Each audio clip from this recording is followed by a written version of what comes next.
Welcome to Journeys to Mount Shasta. This is Yichen. Today we're going to talk about The Mountain is Calling, I Must Go. So today we have a special guest, and Linda Hale, who has been living in Mount Shasta for many years. So she will be the one to share with us The Mountain is Calling, I Must Go. How she went through this experience that eventually ended up moving to Mount Shasta. And Linda has been a spiritual healer as well as a shamanic healer for many years, and has been serving public, and serving her friends and families, in Mount Shasta area. So she will have a lot of things to share with us today. So I would like to welcome Linda to be our special guest today. So, hi, Linda. Welcome. Hi, thank you so much. Thank you. So we're talking about The Mountain is Calling, I Must Go. And I also have this kind of experience, but today we're going to, have you share with us your experience with Mount Shasta. This is a special mountain, sacred mountain that a lot of people that drawn to it and eventually move there for at least a few years or a period of time. So yeah, why don't you share with us whatever comes to you? Okay. Well, how the mountain called me is I was on my way to Portland, and it was in 1978. And I had a small motorhome, and I had two children, and I had planned to drive all night to get to Portland because we had a family cabin by Washougal, which is just out of Portland. And so as I drove by Mount Shasta, I saw the KOA campground sign. And it wasn't dark yet. And I got to Weed, and the message was to turn around, which I did. I went to the KOA campground and meditated, put my kids to bed, and had this meditation of this wizard come to me who kind of looked like a Gandalf. Later on, I found out it was somebody else, but he told me that I should come to the mountain every year, and I was married then. So the commitment was to come 1 week a year, and I would meditate and I would fast and I would do all that. So I did that for like 5 years, 6 years before I got a divorce. And then I was told, like I Ching is going through, that I should come more frequently. So then I developed a whole different relationship with the town and the people, and really made a connection. Not that I didn't before, but that week was more of like walking, on trails by myself and fasting. And I was continuing my meditation with this wizard type person. And years later, a long time later, like 20 years later, I found out it was Melchizedek. He did not reveal himself for years, but I was supposed to follow his directions. And I did, because I was connected. And once I started coming more frequently, I had a very different relationship, not only with the people, but the mountain itself, because I was directed to come here on New Year's. I came here on the first 11/11, and I meditated. November 11th, 11/11. So each time, but the difference was, and I Ching has gone through this, I know, we follow directions. And that's the difference in the shamans. When they say turn right, I would turn right. Or if I would go to a place and I would think, well, why am I going here? And sometimes more was revealed later on, quite a bit later, not that moment, as to why I had met a person, or like I Ching and just different people. And that was sort of the magic of the way the mountain works. Plus, I've been very lucky to meet people from all over the world, because we had a store here. So I would have people come in and tell their unique stories. And I wish I had tape recorded them, of how the mountain called them. Each story is completely different. I've never Yes. heard two stories the same. Mm-hmm. Very unique and mystical, really. And then other times they were told just to, walk on the mountain, turn right, go here, go to Sand Flat. And the popular place is Panther Meadows, but on the other hand, there's so many more different type of places too, that I wouldn't say more, everywhere in town. And that's the misconception. They used to come in the store and say, where is the vortex? And I want to say everywhere. And I mean that because Yes. some are stronger than others. But on the other hand, some of the oddest places, you just feel the vibration. And when you come up, in I Ching and I talked about this recently, when you come up by the Castle Craigs, and I just had it happen again after all these years, is it feels like there's a gate that opens. And it feels like it's sort of like a mystical gate, like it would be to a castle. And then once you go through that gate, you can feel the energy that far down from the town. So it's everywhere. Yes. So, and I've continued doing that. I mean, even though I live here, I still follow directions as far as where to go, what to do, and what type of ceremony. A friend of mine recently was with me with ceremony, and he said to me, "Are you done?" And I said, "Yeah, I'm done," because I don't make a big deal of it. It's like when I Ching was here, we do a little something simple, say the prayers, and that's complete because that's the guidance that we both receive. Not to make a big deal of it, not to draw attention, but just to connect with the mountain in the most intimate, small way sometimes. Yes. Thank you, Linda. And just to give everyone a little bit update about Linda and I, that we both lost our loved one last year. Okay.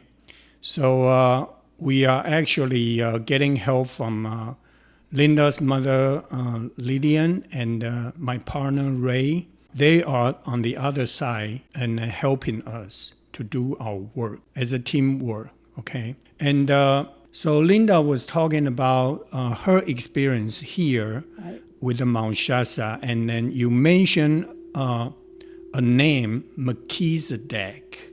So I'm sure that's not a real person in person, right? No, it's somebody that's passed on. It's like the Great White Brotherhood or the Apostles or whatever. He's a ascended master, and then the other people that are connected to the mountain are the star beings that are now, haven't walked on Earth. They're just here, and they're said to be in Mount Shasta in Peru, in the Himalayas, and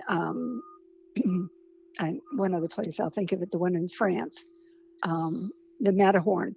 And they reside to keep the world kind of balanced. And as we're going through what we're going through, we're really praying to them more, and even Melchizedek then always sort of made things light and funny.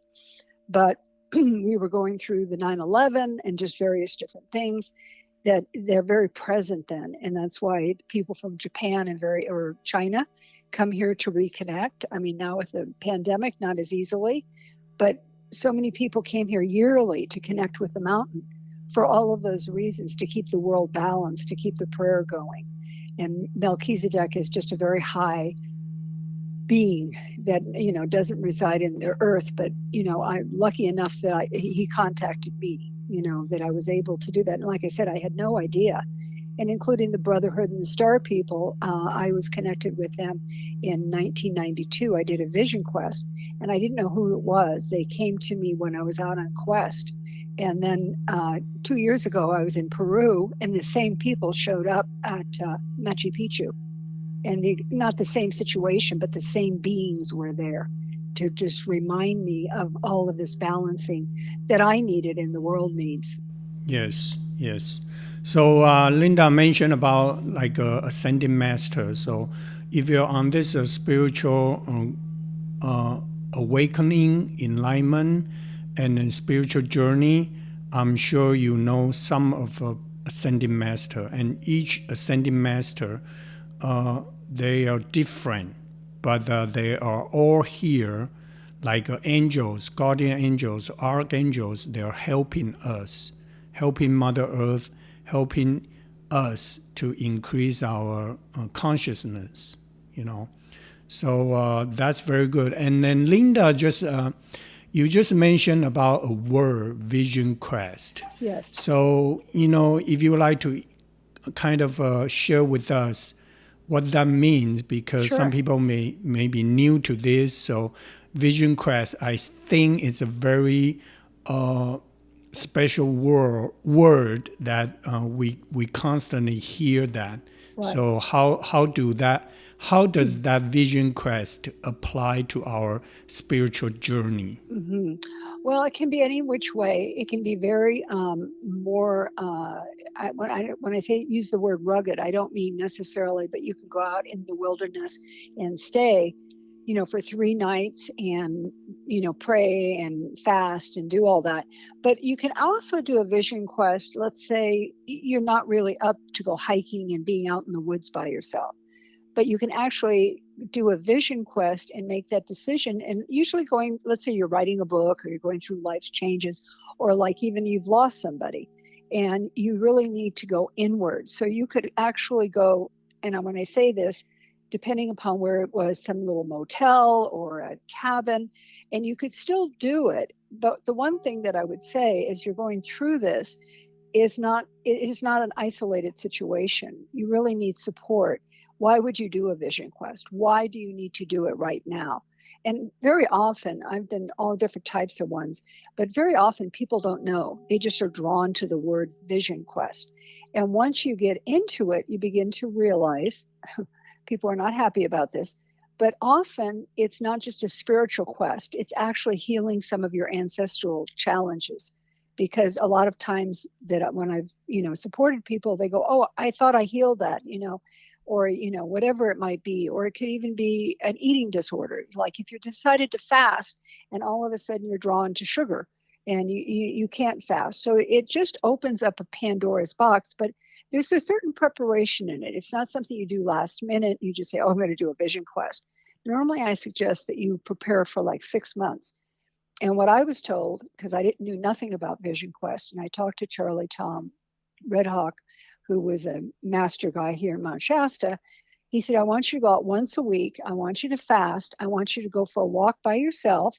And usually I do like 5 hours down in the Bay Area. And I'd go to a remote area that was over by the beach, by Half Moon Bay. And I would spend 5 hours by myself in the forest.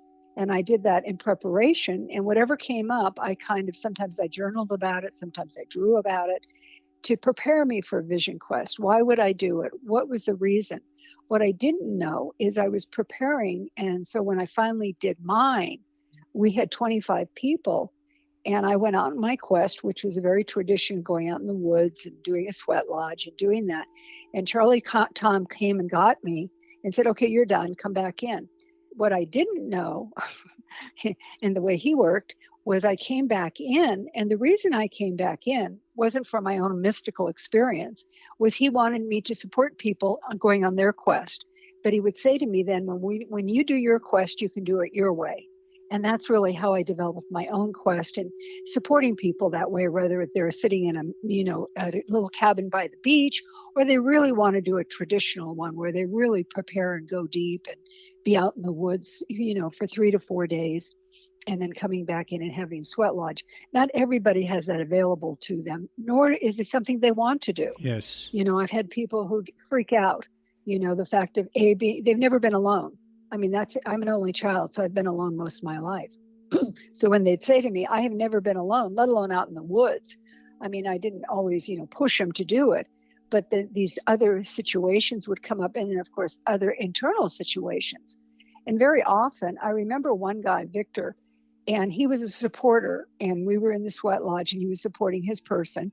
And then he started talking about his life and what he wanted in his life. And he wasn't questing. And what he started talking about was he wanted to get married. He wanted to have a family. He was an engineer. He, had a great job. And today he is married and has all those. So the Vision Quest, being a supporter, you can do your own magic and create things as you support other people. It's not just about your own. That's why it's sort of important to have somebody supporting you for their journey and yours. Yes. Because we know we are all connected. So, Right. helping other people, it's also helping us to evolve, to improve our life, Right. So, okay, very good. Thank you, Linda. And I would like you to share with our audience, what do you do right now in Mount Shasta, and what kind of service you provide to public? Yeah, thank you. Up until the pandemic, I was doing groups, and that's actually how I met I Ching and Ray. Um, I was doing Sweat Lodge, and I haven't really started doing that quite yet because of the pandemic. I've been kind of freaky about it, but I'm still doing private sessions. My perfect way of doing things is having people come and I take them for a walk, and then what I find, rather than sitting across from each other and doing a journey and deep meditation and all that, as we're walking, all kinds of stuff comes up. So I still do private sessions and I do groups, and I have done women's groups, but I kind of like having men in the group because I think they bring a different balance that's necessary for women, and we can always use help in doing things. So, and that could be anything. A lot of times I'll take them to a sacred space. Um, and that's part of the journey. We'll start maybe with a fire, because like I said, I haven't been doing Sweat Lodge yet. But I would start with a fire and sage everybody off, and then we'd go over to wherever it is, Nay Springs or up to Sand Flat, and do ceremony up there and go for a walk and just see what the mountain tells you. A lot of times I've had people literally lay on the ground, and I've even put often like music on and have them sing along to whatever the native song is or something. Because once you get into that higher consciousness of any kind, whether it be with drumming or singing, you go into this mystical part. And I'm always interested, especially in groups. I love doing groups. And because at that point, for me, the group is the one. I can have a plan, but I'm very adaptable because the group is the one who plans it. I don't. I'm with spirit. And so it's really important for me to follow the energy and to see whether I'll ask people, what's coming up. One of the groups I did, every person in it was like 6 or 8 people, and each person had a person that was communicating to them, like we're talking about Ray and Lillian, that were on the other side, because I started my schlup.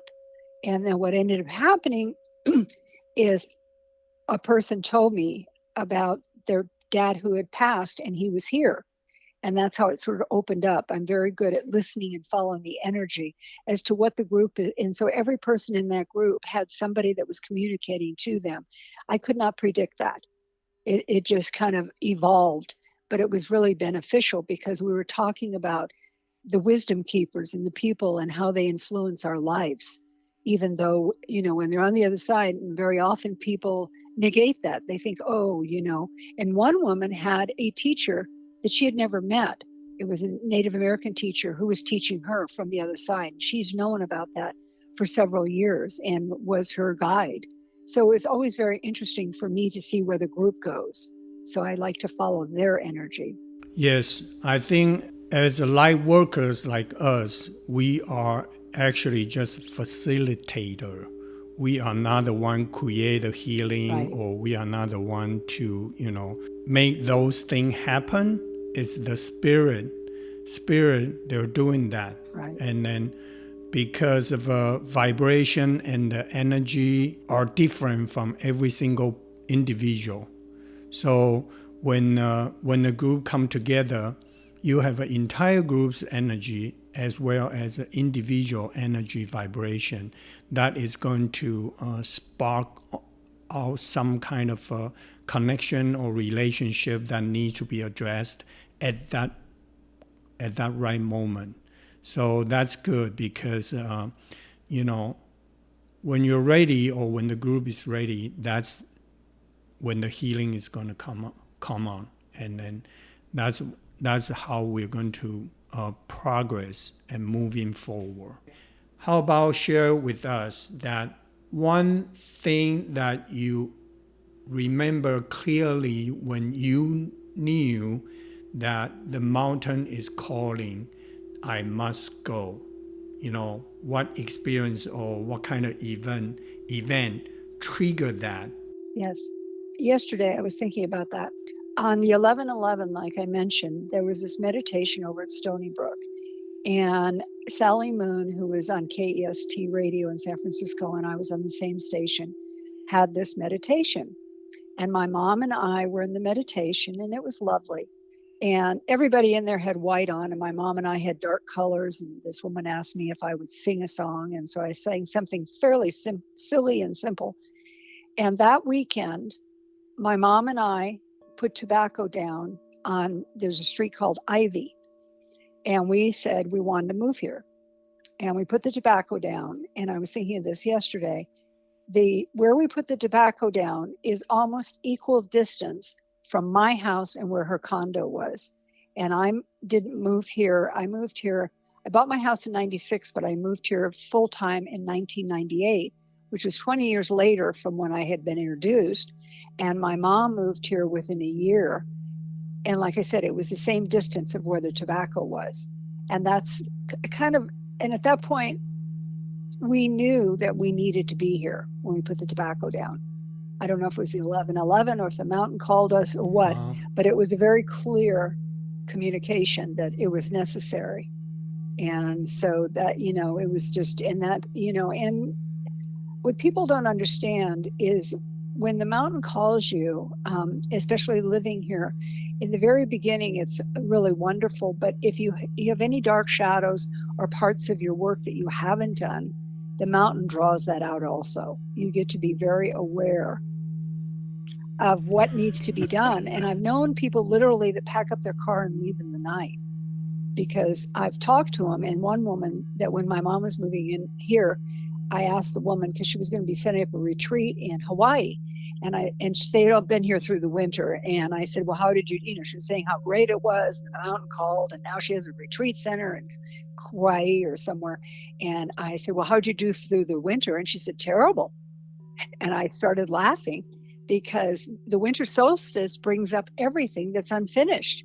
She was glad, this was like April, and she was glad to be going to Kauai to go to this retreat center. She said, I don't want to do another winter like that. So people are often surprised as to how the mountain works. It's not always, mystical and fuzzy and all wonderful things. It makes you go through your paces, because we're living this enlightened experience, and that means suffering and challenges and life. Yeah, definitely. So yeah, thank you, Linda, to being with us today.